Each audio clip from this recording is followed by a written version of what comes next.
సానియా మిర్జాకు విడాకులు ఇచ్చి మూడో పెళ్లి చేసుకున్న షోయబ్ మాలిక్కు ఈ మధ్య ఏదీ కలిసి రావటం లేదు. తన పెళ్లికి కుటుంబ సభ్యులు కూడా హాజరు కాకపోగా ఫ్యాన్స్ నుంచి సైతం విమర్శలు వచ్చాయి.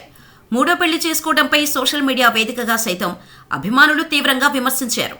తాజాగా షోయబ్ మాలిక్ విషయంలో మరో సంఘటన జరిగింది. ఫిక్సింగ్ చేశాడనే ఆరోపణలతో ఏకంగా బంగ్లాదేశ్ ప్రీమియర్ లీగ్ అతడి కాంట్రాక్టును రద్దు చేసింది.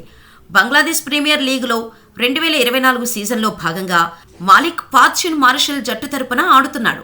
అయితే లీగులో భాగంగా 6వ మ్యాచ్ ఫార్చ్యూన్ మారిషల్, ఖుల్నా టైగర్స్ జట్ల మధ్య జరిగింది.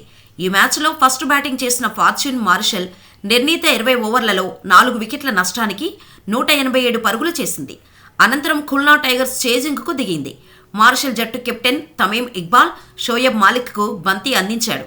తొలి 3 బంతులు బాగానే వేసిన మాలిక్ 4వ బంతి నుంచి నోబాల్స్ వేయటం ప్రారంభించాడు. ఏకంగా ఒకే ఓవర్లో 3 నోబాల్స్ వేశాడు. ఇది చూసిన ఫీల్డర్లు, ఫ్యాన్స్ షాక్కు గురయ్యారు. అసలు ఏం జరుగుతుందోనని ఆగ్రహం వ్యక్తం చేశారు. ఈ ఘటనపై పూర్తి స్థాయిలో దర్యాప్తు జరిపించాలని డిమాండ్ చేశారు.